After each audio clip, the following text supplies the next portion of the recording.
కృష్ణంరాజు గారు అమరావతి గురించి సరే తప్పే అలాంటి మాట మాట్లాడకూడదు పదే పదే మనం అంటాము. ఆయన తప్పుగానే మాట్లాడారు అనుకున్నాం.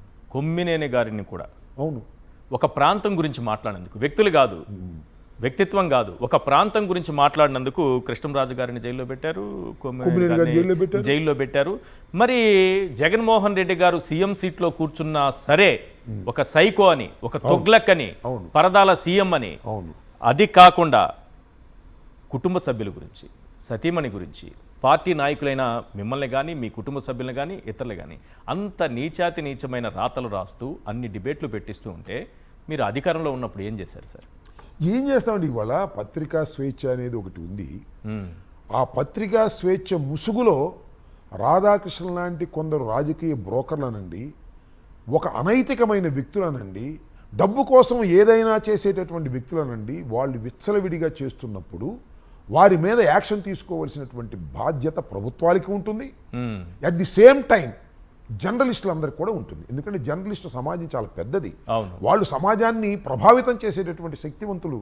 వాళ్ళ రాతలు కానీ వాళ్ళ పెన్ను కానీ ఇలాంటి రాతలు రాస్తుంటే ఖండించకపోతే ఎలాగండి? ఒకటి మీరేం చేశారని ప్రశ్నిస్తున్నారు. అవును, మేము ఏం చేయాలి? ఇవాళ సభ్య సమాజంలో మొక్కయ్య వంగనేది మానయ్య వంగున అని కాదు, ఒక విషపు మొక్కని తుంచేయాలంటే బోళ్ళన్ని ప్రశ్నలు ఉద్భవిస్తాయి. అది విషపు మొక్క అనేది ప్రజలందరికీ అర్థమవుతోంది ఇవాళ. అది చాలా ప్రమాదకరమైంది సమాజానికి. ఆంధ్రజ్యోతి కానీ రాధాకృష్ణ కానీ సైకోయిజంగా జగన్మోహన్ రెడ్డి గారి మీద కక్షతో జగన్మోహన్ రెడ్డి గారిని వ్యక్తిత్వ హననం చేయటమే కాకుండా పార్టీలో ఉన్న మాబోటి వ్యక్తుల్ని కూడా మేము అవునండి జగన్మోహన్ రెడ్డి గారు ఆదేశిస్తే మేము ఆచరిస్తాం, దానికి మాకు బుర్రలేదు, మా మెడకాయ మీద తలకాయ లేదు, ఆ తలకాయలో గుజ్జు లేదు, ఇతనికే ఉందా గుజ్జు? బ్రహ్మాండమైన గుజ్జు అంతా ఇతనికే ఉందా, లేకపోతే చంద్రబాబు నాయుడికే ఉందా గుజ్జు? ఎవరికి లేదా? మేము మనుషులం కాదా? ఇంత విషం కక్కేటటువంటి రాతలు మాటలు చేయటం అనేది చాలా దుర్మార్గమైనటువంటి విషయం. ఇది సభ్య సమాజం సహించలేనటువంటి అంశం. దీని మీద ఖచ్చితంగా జర్నలిస్టులు సమాజం ఆలోచన చేయాలి. అవసరమైతే యాక్షన్ తీసుకోవాల్సిన అవసరం కూడా ఉంది. ఏదో ప్రభుత్వం మీ చేతిలో ఉందని చెప్పేసి ఆ రోజున కొమ్మినేని శ్రీనివాస్ గారిని రాజు గారిని పట్టుకెళ్ళిపోయారు, అర్ధరాత్రి వచ్చి పట్టుకెళ్ళిపోయారు. నేను అదే అంటున్నాను, అసలు ఏ సంబంధం లేని కొమ్మినేని గారిని తీసుకెళ్లి జైల్లో పెట్టేశారు. ఇన్ని రాతలు రాసినటువంటి రాధాకృష్ణని మీరు ఏమి వదిలేయడం వల్లే కదా ఇంత పెద్ద మహావృక్షం విషవృక్షం అయిపోయింది. అది వదిలేశామా, వాళ్ళ విచక్షణకు వదిలేశామా, పత్రికా స్వేచ్ఛ ముఖంగా దాన్ని వదిలేశామా అనేది వేరే అంశం. ఇంత దుర్మార్గంగా వ్యవహరించడం అనేది తప్పు. ఎవరైనా ఓకే, ఇప్పుడు మనం కాదు కొమ్మినేని శ్రీనివాస్ గారిని తీసుకెళ్ళడం తప్పు అంటున్నాం, అవును, రాజుగారిని అరెస్ట్ చేయడం తప్పు అంటున్నాం. వాళ్ళిద్దరూ రాజుగారు కానీ కొమ్మినేని శ్రీనివాస్ గారు కానీ, కొమ్మినేని శ్రీనివాస్ గారు ఎంప్లాయీ, రాజుగారు ఒక అనలిస్టు, వాళ్ళకి నిజంగా సంబంధం లేదు. ఇది ఆంధ్రజ్యోతి యాజమాన్యానికి సంబంధించినటువంటి అంశం. ఇది ఎవరో నేను నువ్వో కూర్చొని డిబేట్లో మాట్లాడిన మాటలు కావు. ఇది సాక్షాత్తు జర్నలిజం ముసుగులో ఉన్నటువంటి బ్రోకర్ అయినటువంటి రాధాకృష్ణ పెన్ను నుంచి వెలువడినటువంటి అక్షరాలు. ఈ అక్షరాలకు బాధ్యత వహించవలసింది రాధాకృష్ణ కాదా? రాధాకృష్ణ నేను చెప్పకూడదు కానండి, ఇంతకు ముందు కూడా నాకు రాధాకృష్ణ తెలుసు.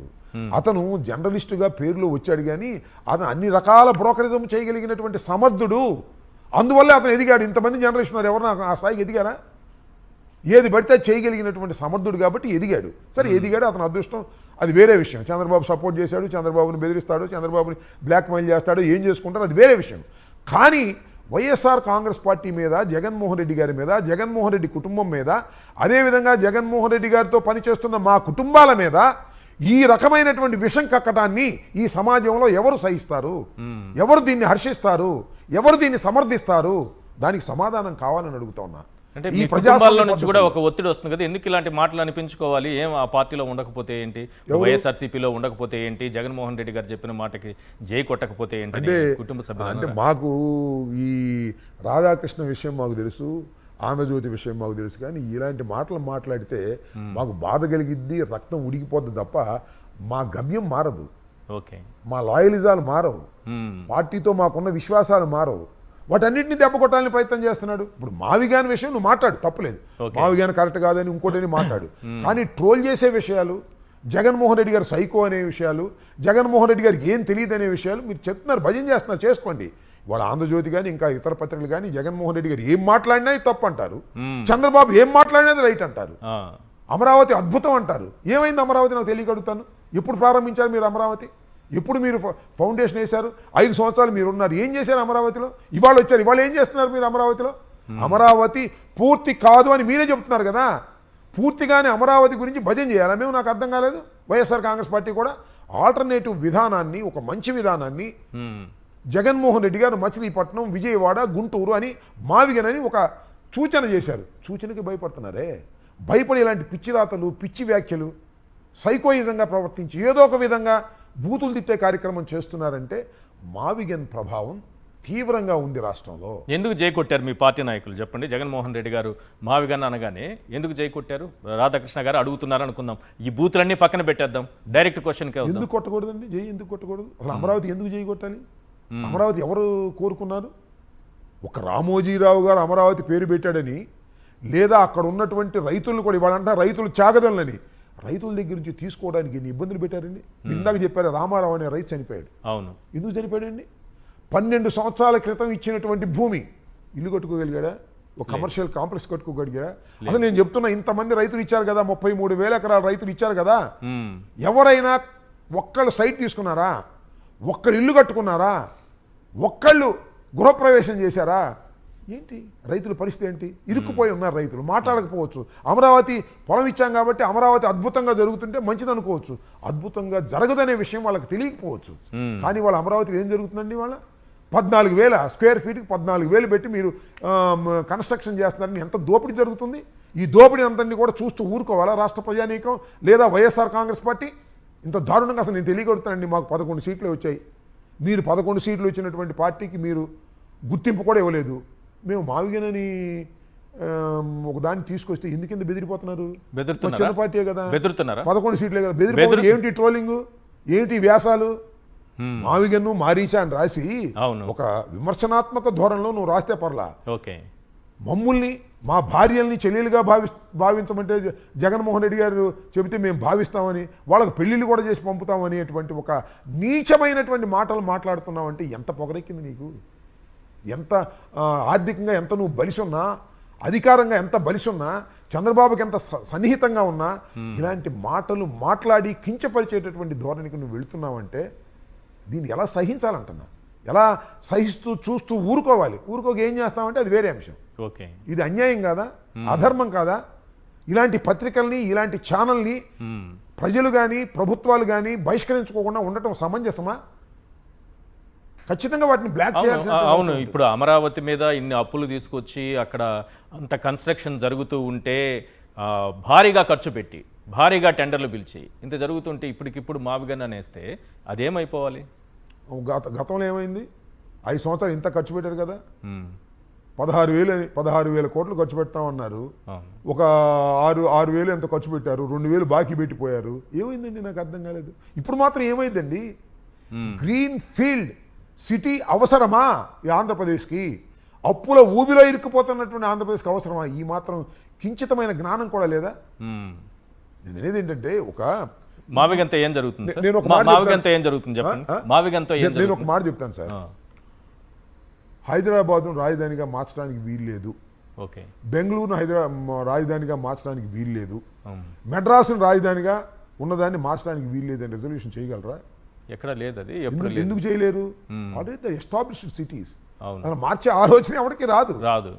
This is not established city, ఇది ప్రారంభమైనటువంటి సిటీ. కాబట్టి దీన్ని మారుస్తారేమో గందరగోళం. మారిస్తే నీకు వచ్చే ప్రమాదం ఏంటి అంటే, నీ ఆస్తులు ఎక్కడున్నాయి, నీ రాధాకృష్ణ ఆస్తులు ఎక్కడున్నాయి, నీ కుటుంబం ఆస్తులు ఎక్కడున్నాయి, నీ వాళ్ళ ఆస్తులన్నీ అక్కడే ఉన్నాయి. అలాంటి స్వార్థం తప్ప ఏం నాకు అర్థం కాలేదు. దాన్ని మార్చకుండా చట్టం చేశారట కదా. చట్టం చేసిన తర్వాత మీరు కూడా ఎవరు మార్చలేరట కదా. అసలు మేము మార్చాలనే ఆలోచన రాదండి, ఇప్పుడు రాదు. పదే మీ గురించి చెప్పే కదా సార్. అట్లా కాదు, మేము ఏ ప్రభుత్వానికి, కొత్తగా వచ్చిన ప్రభుత్వానికి మార్చాలనే ఆలోచన రాకోకుండా చేయాలంటే నువ్వేం చేయాలి? నువ్వు ఊహిస్తున్నా, నువ్వు భ్రమలో పెడుతున్నటువంటి అమరావతిని కంప్లీట్ చేయగలగాలి, అంతే కదా. నీకున్న టైంలో కంప్లీట్ చేసి ఎవడు మారుస్తాడు? నువ్వు సగం చేసి కంప్లీట్ అన్ని తాత్కాలికం చేసి నువ్వు వెళ్ళిపోతే ఇన్ని లక్షల కోట్ల రూపాయలు ఖర్చు పెట్టడానికి ఏ ప్రభుత్వం ముందుకు వస్తుంది చెప్పండి నాకు. నీకు ఇష్టం వచ్చినట్టుగా నీ స్వార్థం కోసం నువ్వు ఖర్చు పెడుతున్నావు. లక్షల కోట్లు అప్పు తీసుకొచ్చి ఇవాళ 57,000 కోట్ల పనులు జరుగుతున్నాయి అన్నావు. దానిలో నీ కమిషన్లు ఎంత, నీ దోపిడీ ఎంత, నీ వాళ్ళ దోపిడీ ఎంత, ఇవన్నీ చూస్తున్నాం కదా మనం. ఇంత దుర్మార్గంగా ఒక రాష్ట్రాన్ని అడ్డం పెట్టుకొని, రాజధానిని అడ్డం పెట్టుకొని గ్రీన్ ఫీల్డ్ సిటీ అని చెప్పి నువ్వు దోచుకుంటుంటే మేము నోట్లో వేలేసుకుని చూస్తూ ఊరుకోవాలా చెప్పండి సార్? ఇది ఎంత దారుణమైనటువంటి అంశం ఇది.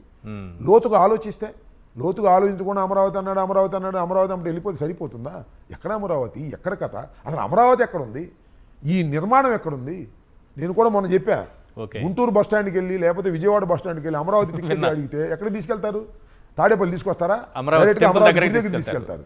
ఏదో అమరావతి అనే ఒక సెంటిమెంట్ పేరుతో పెట్టేసి సెంటిమెంట్ వెనుక నుంచి దోచుకోవాలనే ప్రయత్నం చేయటం. ఈ మావిగన్ అనే ప్రతిపాదన అద్భుతంగా ఉంది, అమోఘంగా ఉంది. కేవలం 20,000 15,000 పెడితేనే అద్భుతంగా డెవలప్ అయిపోద్ది, 2 లక్షల కోట్లు ఖర్చు పెట్టవలసిన అవసరం లేదు అనేటువంటి ఒక చక్కని మార్గాన్ని సూచిస్తే దాని వైపుకు మరలుతున్నారు జనం. 100% మరలుతారు. ఎందుకంటే ఇప్పుడు చంద్రబాబు నాయుడు గారికి ఆయనకు ఉన్నటువంటి పత్రిక బలంతో మావిగన్ని ట్రోల్ చేసే కార్యక్రమం చేశారు. ట్రోల్ చేయడం వల్ల ఇవాళ నేను చెప్తున్నాను, ఒక నూతనమైనటువంటి మాట ఈ తెలుగు రాష్ట్రాల్లో కానీ భారతదేశంలో కానీ మోస్ట్ పాపులర్ న్యూ వర్డ్ ఏదైనా ఉందంటే మావిగన్. ఇవాళ కాకపోతే రేపైనా మావిగనే ఈ ఆంధ్ర రాష్ట్రానికి అభివృద్ధి మంత్రం తప్ప మరొకటి కాదు. గన్నని పెట్టుకున్నారు, జగన్ పేరు గుర్తొస్తుందేమో, గన్నని పెట్టి. సరే, వాళ్ళకి ఎన్నైనా గుర్తొస్తాయి, వాళ్ళకి గుర్తొస్తాయని కాదు, అది కూడా చెప్పారు కదా జగన్మోహన్ రెడ్డి గారు. మీకు గన్నని గుర్తు ఇంకోటి మార్చుకోండి అయ్యా అన్నాడు. This is a good proposal. ఈ ప్రపోజల్ కూడా మీరు ఆలోచన చేయండి అని చెప్పారు. అది ఒక గుదిబండ లాంటిది, తలకు మించిన భారం, తన దూర కంత లేదు, మెడకు ఒక డోల్ అంట. అసలు పథకాలను అమలు చేసే శక్తి లేదు, కొన్ని కొత్త కార్యక్రమాలు చేసే శక్తి లేదు. నువ్వు 2 లక్షల కోట్లు ఖర్చు పెట్టి ఒక నూతనమైన సిటీని నిర్మించవలసిన అవసరం కూడా లేదు. నేను ఒక మాట చెబుతానండి, హైదరాబాద్ కొత్తగా నిర్మించారా? లేదు. మొన్న ఎవరో ఇతనే రాశాడు, హైదరాబాదు అది హైటెక్ సిటీకి శంకుస్థాపన చేసినప్పుడు కూడా ఇలాగే అన్నాడు, హైటెక్ సిటీ గ్రీన్ ఫీల్డ్ సిటీనా? ఖచ్చితంగా హైదరాబాద్ శివారులో ఉన్నదాన్ని కలిపేశారు, అలా డెవలప్ అయింది. కానీ అదే వేరే చోట తీసుకెళ్ళి పెట్టారు, నాకు అర్థం కాలేదు. అలాగే గుంటూరు పక్కన నువ్వు చేస్తే పర్లేదు, లేదా మా విజయవాడ పక్కన ఆ బిల్డింగ్ చంద్రబాబు నాయుడు గారు హైటెక్ సిటీలో ఆ బిల్డింగ్ కట్టలేదు అని అనుకుందాం, లేదు అనుకుందాం, హైదరాబాద్ ఇక్కడ ఆగిపోయేది గ్రోత్. ఇది ఎందుకు ఆగింది? ఆటోమేటిక్ డెవలప్ అయిపోద్ది. ఇవాళ ఎంత ఇప్పుడు అది కాదండి, అది కట్టడం వల్లే కదా ఇప్పుడు ఇంత గ్రోత్ వచ్చింది అంటున్నారు. ఒకవేళ కట్టలేదంటే, కట్టకపోతే మాత్రం ఎందుకు ఆగిద్ది? ఇప్పుడు అసలు ఇంకో మాట చెప్తున్నా నేను, అసలు చంద్రబాబు నాయుడు గారు కాదు కదా దానికి శంకుస్థాపన చేసింది. అది మర్చిపోయారు చాలా మంది.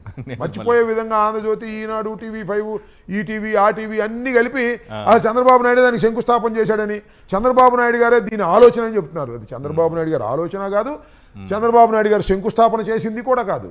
అది జనార్దన్ రెడ్డి గారు ముఖ్యమంత్రిగా ఉన్నప్పుడు శంకుస్థాపన చేసింది. పివి నరసింహారావు గారి ఆలోచన, ఆయనే అక్కడ కేటాయించింది కూడా భూమి హైటెక్ సిటీకి. ఏంటది? టోటల్గా కొత్తగా ఈ హైటెక్స్ వస్తున్నాయి కాబట్టి, ఇవి వస్తున్నాయి కాబట్టి మన ఆంధ్ర రాష్ట్రంలో కూడా కావాలనే ఉద్దేశంతో పివి నరసింహారావు గారు ఈ ఎలక్ట్రానిక్ సంబంధించిన దానిలో చేశారు. దానికి ఎక్స్టెన్షన్గా వచ్చింది, అక్కడ డెవలప్ అయింది. అదేదో చంద్రబాబు నాయుడు గారు శంకుస్థాపన చేశాడని, చంద్రబాబు నాయుడు గారికే పుట్టిన ఆలోచనని ఇలాంటివి మాట్లాడుతున్నారు. బెంగళూరులో ఎవరికి వచ్చింది ఆలోచన? మెడ్రాస్లో ఎవరికి వచ్చింది ఆలోచన? ఇవన్నీ పెరుగుతూ ఉన్నటువంటి క్రమంలో చంద్రబాబు నాయుడు గారు చెప్పుంటారా ఆ రోజుల్లో? ఎస్ఎం కృష్ణ కదా ఉన్నారు అప్పుడు, ఏమని ఉంటారు సార్? ఇప్పుడు చంద్రబాబు నాయుడు గారు జరిగిపోయిందంతా చంద్రబాబు నాయుడు గారి గొప్పతనమని రాయటానికి కావాల్సిన పత్రికలు ఉన్నాయి. ఆంధ్రజ్యోతి కానీ, ఈనాడు కానీ, లేకపోతే ఇంకో TV5 కానీ, వీళ్ళందరూ ఇష్టం వచ్చినట్టు రాసుకుని చంద్రబాబు నాయుడు అద్భుతం, అమోఘం అని చెప్తారు. చంద్రబాబు నాయుడు గారు నాకు తెలిసి అతను అద్భుతం కాదు, అమోఘము కాదు. ఆయన అద్భుతం, అమోఘం, ఆలోచన పరుడైతే అమరావతిని తీసుకురాడు అసలు. రైట్. ఇప్పుడు